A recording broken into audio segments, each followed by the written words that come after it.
Movie की शुरुआत होते ही हमें एक क्लिप दिखाई जाती है।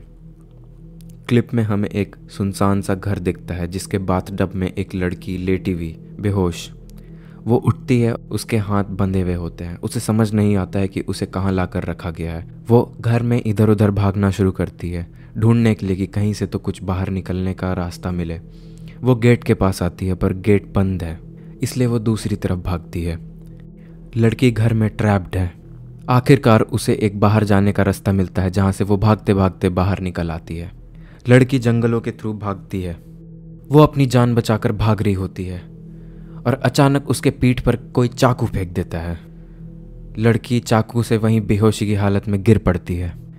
खून से लथपथ वो सोच रही होती है कि किसने ऐसा करा है, और सामने ही एक शख्स चाकू लेकर उसके सामने आ जाता है और वो चाकू से उसकी हत्या कर देता है। चाकू उसके मुंह में डाल देता है और उसके मुंह से खून की नदियाँ फूटने लगती हैं और इसी के साथ लड़की मर जाती है और वो दरिंदा शख्स उसके शरीर में चाकू भोंकता जाता है।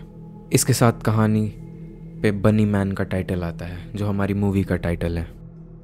हमें एक लड़की दिखती है जो कहीं पर बंद है।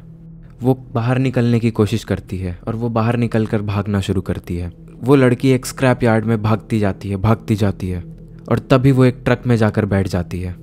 ट्रक से वो देखती है कि बनी मैन जो शख्स है वो उसका पीछा कर रहा होता है। वो ट्रक से निकलकर फिर से भागने लगती है, पर बनी मैन उसे पकड़ लेता है और वो जाकर एक ट्रक में बैठ जाती है। खून से लथपथ लड़की रो रही होती है और अचानक से हम देखते हैं कि ट्रक खुद ब खुद चलने लगता है। लड़की हैरानी में देखती है कि ट्रक कैसे चलने लगा। ट्रक में उसे हड्डियां और इंसानी स्कल दिखते हैं। ट्रक अब रोड की तरफ रवाना हो जाता है। अब हम देखते हैं कि एक कार में कुछ नौजवान युवक और उनकी सारी फ्रेंड्स सफ़र पर आई हुई हैं और नौजवान देखते हैं कि उनके सामने कोई ट्रक चालक ट्रक चला रहा है और वो बहुत धीरे धीरे ट्रक चला रहा है, जिससे लड़के इरिटेट हो जाते हैं और वो चाहते हैं कि वो इस ट्रक को बाईपास कर दें और इसी कोशिश को वो जारी रखते हैं। लेकिन ट्रक वाला उन्हें आगे जाने नहीं देता है और इस बात से वो बड़े परेशान होते हैं कि वो उसे आगे क्यों नहीं जाने दे रहा है। लड़का ट्रक को काट कर आगे निकल जाता है, लेकिन वो ट्रक वापस से उनके आगे आ जाता है। लड़का फिर से ट्रक को काटने की कोशिश करता है और काट कर वो बहुत स्पीड में गाड़ी को आगे चलाने लगता है। गाड़ी बहुत तेज़ी से आगे चल रही होती है और उन्हें लगता है कि अब वो ट्रक को बहुत पीछे छोड़ चुके हैं। लेकिन हम देखते हैं कि ट्रक वाला भी वापस गाड़ी दौड़ाते हुए उनका पीछा कर रहा होता है और धीरे धीरे वो गाड़ी के करीब पहुंच जाता है और अचानक से लड़के देखते हैं कि वो ट्रक वापस से उनके पीछे आ चुकी है, जिनसे वो जस्ट अभी पीछा छुड़ाकर आगे आए थे। उनकी फ्रेंड गंभीर रूप से परेशान हो जाती है। ट्रक उन्हें हॉर्न दे रहा होता है और अचानक से ट्रक उनके पीछे में जाकर एक ज़ोर से धक्का मारता है। दोस्तों को समझ में नहीं आता है कि ये ट्रक क्यों उनके पीछे पड़ा हुआ है और वो लोग फिर से गाड़ी को आगे दौड़ाने लगते हैं। ट्रक वापस उनका पीछा करने लगती है। फिर वो दोस्त डिसाइड करते हैं कि हम कार को साइड में खड़ा करेंगे और ट्रक चालक से बात करेंगे। गाड़ी रुकती है और ट्रक भी उनके पीछे रुकता है। उनकी फ्रेंड डिसाइड करती है कि वो जाकर ट्रक चालक से बात करेगी। वो जाती है और पूछती है कि सर, हमने आपके साथ ऐसा क्या किया है जो आप हमारा पीछा कर रहे हैं? क्या आपको हमसे कुछ परेशानी है? पर कोई जवाब नहीं आता है। लड़की दोबारा कोशिश करती है पर फिर से कोई जवाब नहीं आता है। वो लोग ट्रक में कौन है ये ढूंढने की कोशिश करते हैं, बट उन्हें कुछ पता नहीं चलता है। लड़की गेट को खोलने की कोशिश करती है पर अंदर से उसे कोई धक्का देकर गिरा देता है। उसके फ्रेंड्स उसे वापस गाड़ी में आने की सलाह देते हैं। उन्हें समझ नहीं आता कि अब हम क्या करें। ट्रक ड्राइवर अपना ट्रक पीछे कर लेता है और वहां से चला जाता है। यह देखकर वो लोग वहां से निकल जाते हैं, पर अचानक से वो ट्रक उनके सामने आ जाता है और वो टकराते टकराते बचते हैं। इसी दौरान ड्राइवर अपना बैलेंस खो देता है और वो किसी सुनसान जगह पर गाड़ी को ले जाकर रोक देता है। उनकी गाड़ी खराब हो चुकी होती है। अब हम पहली बार बनी मैन को देखते हैं। वो लड़की को जोर से नीचे खींचता है और जमीन पर गिरा देता है। अब वो एक सीकड़ लेकर उसके बदन को बांधता है और उस पे एक ताला लगाता है। वो घसीटता हुआ लड़की को एक पेड़ के पास ले जाता है और वहाँ पेड़ के तने से वो सीकड़ को वहाँ पर फिर से ताला लगाता है और लड़की को पेड़ से फंसाता है। अब वो दूसरा सीकड़ ले जाकर ट्रक के पीछे में लगाता है और उसे भी ताला लगाता है। बड़ी बेदर्दी से बनी मैन ट्रक को चलाता है और ट्रक के खिंचते ही लड़की का शरीर 2 टुकड़ों में फट जाता है और लड़की वहीं का वहीं मर जाती है। इसी दौरान वो दोस्त अपने गाड़ी में फंसे हुए होते हैं क्योंकि उनकी गाड़ी ख़राब हो चुकी है। माइकल देखता है कि वो जिस एरिया में फंसे हैं वहाँ दूर दूर तक सिर्फ जंगल ही जंगल है। उनमें से एक दोस्त डिसाइड करता है कि वो गाड़ी को ठीक करेगा। वो औजार लेकर गाड़ी के नीचे जा रहा होता है और तभी हम देखते हैं कि वो ट्रक वापस से तेज़ी में उनके तरफ आ रहा है। लड़का गाड़ी के नीचे जाकर उसकी रिपेयरिंग कर ही रहा होता है कि तब अचानक से वो ट्रक आकर ज़ोर से उनके पीछे में धम से उन्हें टक्कर मारता है और वो ट्रक वहाँ से फिर चला जाता है। उनमें से एक दोस्त रेचल वहाँ से निकल कर देखती है कि क्या जॉन ठीक है या नहीं। वो उसे पुकार लगाती है। जैसे ही वो वहाँ पर हाथ डालकर निकालती है वो देखती है कि उसका हाथ खून से रंग चुका है। जॉन का शरीर गाड़ी के नीचे आकर कुचला गया है। रेचल चिल्लाते हुए वहाँ से उठती है और फिर सारे दोस्त आकर उसे संभालते हैं। वो जॉन के लाश को वहीं छोड़कर वहाँ से जाने लगते हैं। सारे दोस्त इकट्ठा होकर अब कोई ऐसी जगह की तलाश में है जहाँ पर वो रुक सके या किसी को फ़ोन कर कर उनकी हालत बता सकें, पर दूर दूर तक उन्हें सिर्फ जंगल ही दिख रहा होता है। चलते चलते वो काफ़ी थक जाते हैं और उन्हें एक कच्ची सड़क दिखती है। उनमें से एक दोस्त शॉन सबको ये सुझाव देता है कि वो कच्ची सड़क से चलते हैं क्योंकि शायद ये कोई शॉर्टकट मार्ग है, लेकिन उनका दोस्त फ्रेड इस बात से एग्री नहीं करता है। वो कहता है कि तुम्हें कैसे पता कि ये रोड कोई शॉर्टकट ही है, पर शॉन उसे ये बोलकर चुप करा देता है कि क्या तुम्हारे पास कोई और उपाय है इस वक्त। और फिर फ्रेड भी मान जाता है उस कच्ची सड़क से जाने के लिए। सभी उस कच्ची सड़क की ओर जाने लगते हैं। शॉन और रेचल भी उस कच्ची सड़क पर जाने लगते हैं। चलते चलते रेचल थक जाती है और तभी उसकी नज़र कुछ थैलियों पर पड़ती है। उन थैलियों में हड्डियां भरी हुई हैं और ये देखकर वो काफ़ी डर जाती है। वो तुरंत ही शॉन के पास जाती है और उसे बताती है कि उसने क्या देखा। शॉन उसकी हिम्मत बांधता है और कहता है कि ऐसा कुछ नहीं है। शॉन उसका हिम्मत बांधता है और उसे कहता है कि डरने की ज़रूरत नहीं है क्योंकि हम सब लोग साथ में हैं। और वो वापस से उस कच्ची सड़क पर चलने लगते हैं। कॉटेज पर पहुंचते हैं जहां कॉटेज का मालिक उस कॉटेज के सामने बैठा हुआ होता है। शॉन कॉटेज के मालिक को बताता है कि वो रास्ता भटक चुके हैं और क्या उन्हें रात रुकने की जगह मिल सकती है। कॉटेज का मालिक सैम कहता है कि अगर तुम्हें यहाँ रुकना है तो उसके लिए पैसे देने पड़ेंगे। शॉन कहता है कि क्या उन्हें टेलीफोन इस्तेमाल करने की इजाज़त मिल सकती है ताकि वो किसी को फ़ोन करके हेल्प मांग सके। कॉटेज का मालिक सैम फिर कहता है कि उसके लिए भी उन्हें पैसे देने पड़ेंगे। दोस्त इस बात से एग्री नहीं करते हैं क्योंकि वो बताते हैं सैम को कि वो कितनी बुरी हालत में है और उनके दोस्त के साथ क्या हुआ, लेकिन सैम मानने को राज़ी नहीं है। फिर फाइनली शॉन अपने सारे पैसे सैम को ऑफर करता है, पर सैम अभी भी राज़ी नहीं होता है। वो कहता है कि तुम्हें और पैसे देने की ज़रूरत है। शॉन सभी को पैसे देने के लिए बोलता है और इस बात से उसके दोस्त काफ़ी खफा हो जाते हैं। फिर शॉन सबसे पैसे कलेक्ट करके सैम को ऑफ़र करता है, पर सैम कहता है कि नहीं, उसने अपना मन बदल लिया है और वो उनकी मदद नहीं कर सकता है। इस बात पर फ्रेड को बहुत गुस्सा आता है और वो चिल्लाते हुए सैम की ओर आगे बढ़ता है, लेकिन सैम तुरंत ही अपना शॉटगन उठा लेता है और उनके तरफ मुख मोड़ देता है और ये देखकर सारे दोस्त पीछे हट जाते हैं। सैम उन्हें धमकी देता है कि वो उन्हें भून डालेगा और फिर वो बहुत ज़ोरों से हंसने लगता है। सारे दोस्त वहाँ से भाग जाते हैं। इनमें से एक दोस्त सेलिना कहती है कि वो अब थक चुकी है और वो अब अपना रास्ता खुद चुनेगी। इस बात पर फ्रेड बहुत ही गुस्सा होता है और वो कहता है कि तुम क्या पागल हो, अकेले जाने में किसी का भला नहीं है। फिर भी सेलिना जाने लगती है और वो किसी की बात नहीं सुनती है। अब हम देखते हैं कि एक लड़की अपने कार में घुसती है और वो अपने भाई से कुछ बात कर रही होती है। वो प्लान कर रही होती है किसी की बॉडी को छुपाने के बारे में। एक्चुअली ये लड़की मेलिसा है जो बनी मैन के साथ मिली हुई है और वो बनी मैन के लिए किसी लड़की की लाश लेकर जा रही होती है। तभी मेलिसा को वो 5 दोस्त दिखते हैं जो चलते चलते रात के वक्त उनकी गाड़ी के सामने आ जाते हैं। शॉन मेलिसा से मदद मांगते हुए कहता है कि क्या मेलिसा उसके सारे दोस्तों को अपनी गाड़ी में बैठाकर किसी कॉटेज में ले जाएंगी जहां पर वो रात बिता सके। पर इस बात पर मेलिसा एग्री नहीं करती है क्योंकि वो कहती है कि उसका जो भाई है उसे हाथ में चोट लग चुकी है और अभी उसे अपने भाई को हॉस्पिटल लेके जाना है। पर हमें बाद में पता चलता है कि ये सिर्फ मेलिसा का एक बहाना था और मेलिसा ने अब उन सारे दोस्तों को उस कॉटेज में भेजा है जो कि बनी मैन का कॉटेज है। सुबह हो चुकी है। अब हमें पता चलता है कि सारे दोस्त उस कॉटेज तक पहुंच ही नहीं पाए क्योंकि रात इतनी अंधेरी थी और उन्हें रास्ता नहीं पता था। सारे दोस्त रास्ते पर वापस से आगे बढ़ने लगते हैं। फिर वो किसी एक जगह पर रुककर थोड़ी देर आराम करने के बारे में सोचते हैं। इसी दौरान जूलियट सबसे हटकर एक चट्टान के पास जाकर बैठती है, पर उसे वहाँ पर कुछ आवाज़ें सुनाई देती हैं। जूलियट देखती है कि वो कोई और नहीं बट बनी मैन है। बनी मैन वहाँ बैठकर किसी लड़की की खोपड़ी फोड़कर उसका दिमाग निकालकर उसे काट रहा होता है। जूलियट उसे देखती है ये सब करते हुए।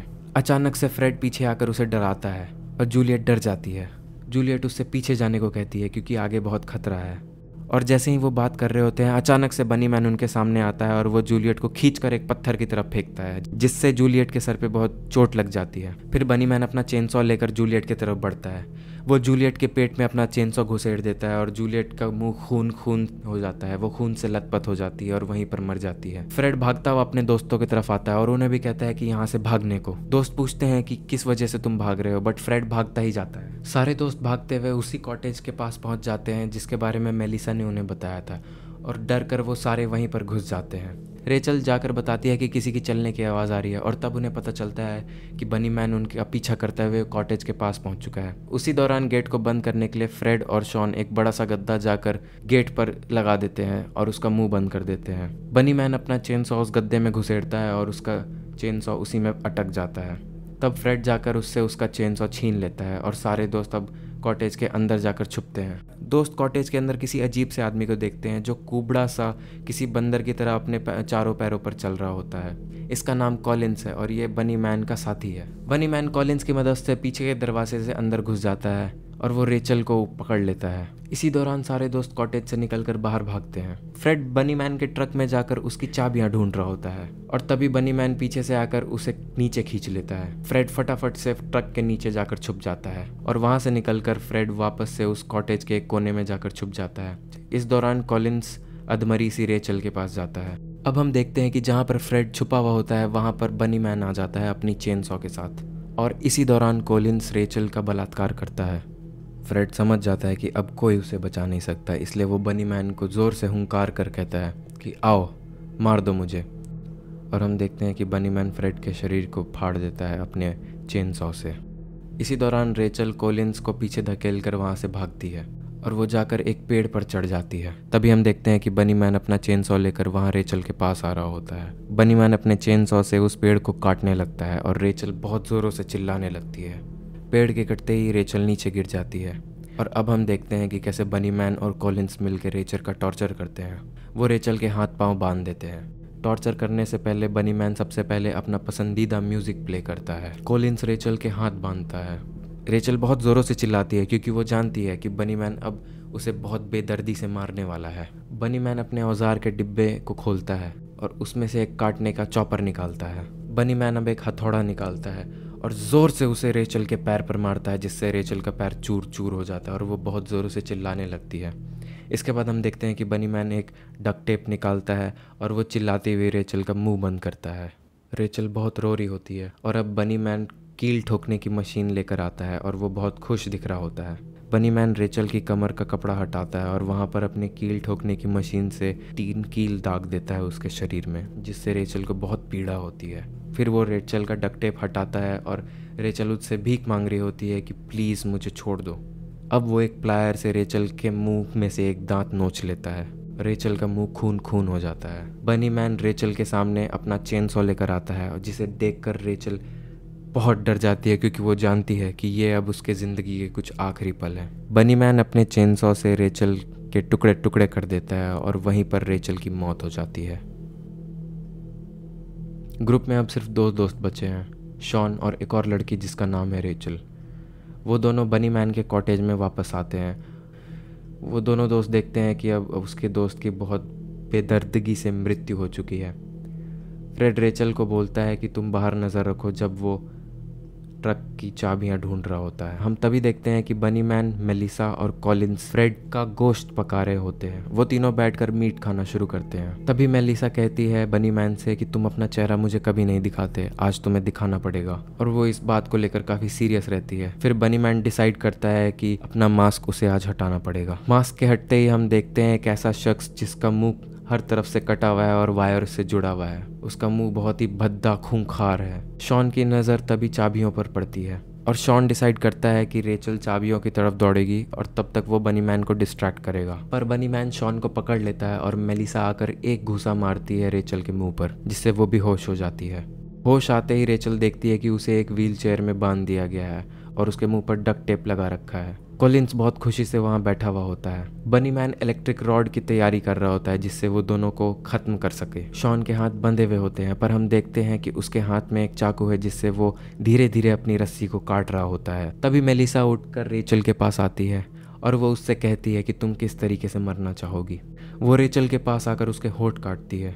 डक्ट टेप नीचे करते ही रेचल उसके मुंह पर थूक देती है, जिससे मेलिसा को बहुत गुस्सा आता है और वो कहती है कि अब तुम्हारी मृत्यु मेरे ही हाथों होने वाली है। मेलिसा एक टूल बॉक्स उठाकर लाती है और उसे खोलकर औजार निकालना शुरू करती है, जिससे वो रेचल की हत्या करेगी। वो एक बड़ा सा चाकू निकाल कर हवा में घुमाती है और वो पूछती है अपने साथियों से कि क्या हमें रेचल का मुंह काट देना चाहिए, जिस पर उसके साथी एग्री करते हैं। तभी हम देखते हैं शॉन अपने हाथ की रस्सियां काट लेता है और वो उठकर भागता हुआ जाता है और मेलिसा को जोर से मारकर गिरा देता है। हम देखते हैं कि शॉन बड़ी बहादुरी से वहाँ पड़ा हुआ चेनसॉ उठाकर उसे ऑन कर लेता है और ट्रक की चाबियां भी उठा लेता है। इस बात पर रेचल बहुत ज़्यादा खुश हो जाती है और वो पागलों की तरह झूमने लगती है। बनीमैन और कॉलिंस वहाँ खड़े होकर शॉन को देख रहे होते हैं। शॉन वहाँ झूमती हुई रेचल को पकड़कर समझाता है कि तुम्हें इस वक्त ट्रक में जाकर उसे चालू करने की ज़रूरत है और भरोसा करो मैं वहाँ पर आ जाऊँगा, इसलिए तुम अभी तुरंत ट्रक की ओर जाओ। शॉन और मेलिसा में बहस छिड़ जाती है और शॉन बताता है कि तुम तीनों कितने दरिंदे हो, और जैसे ही मेलिसा चिल्लाती है शॉन मेलिसा के पेट में पूरा का पूरा चेनसॉ घुसेड़ देता है और मेलिसा का चेहरा खून से लथपथ हो जाता है।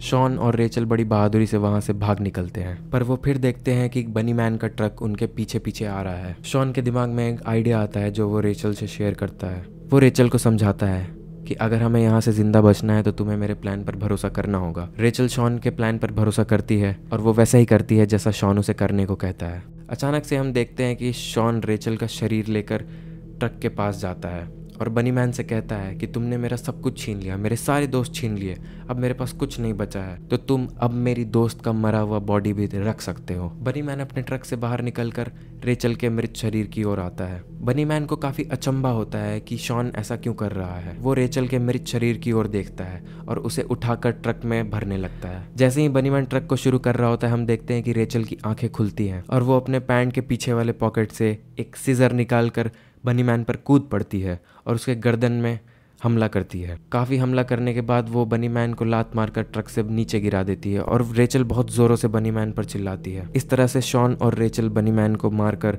उसके ट्रक में बैठकर वहाँ से निकल जाते हैं। रेचल शॉन से कहती है कि हमने बहुत कुछ झेला है और अब हमें एक रिहैब की ज़रूरत पड़ेगी ताकि हम अपने मानसिक संतुलन को वापस से सुधार सकें। वो ट्रक में बैठकर जाने लगते हैं, पर हमें आगे पता चलता है कि बनीमैन अभी भी जिंदा है और वो इस संसार में आगे भी अपनी खूंखार और दरिंदगी से लोगों को पीड़ित करता रहेगा। और इसी के साथ कहानी समाप्त हो जाती है।